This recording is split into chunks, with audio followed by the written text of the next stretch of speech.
નમસ્કાર દોસ્તો, વિડીયોને ફટાફટ શેર કરી દો। જે રીતે મોરબીની અંદર આજે જનતા જાગૃત થઈ ગઈ, એમનો આત્મા જગાડ્યો છે અને આ સરકારી તંત્રને બાનમાં લીધું છે। લોકો રોડ રસ્તા પર ઉતર્યા છે પોતાના હક માટે, સારા રોડ રસ્તાની સુવિધાઓ માટે।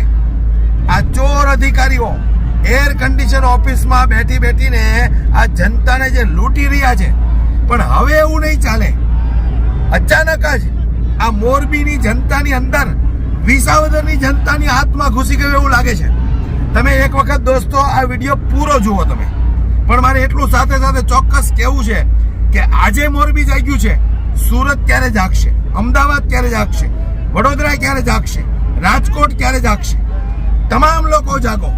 ગુજરાતમાંથી આ ભ્રષ્ટ ભારતીય જનતા પાર્ટીને ભગાડવા માટે દરેક લોકોએ જાગૃત બનવું પડશે।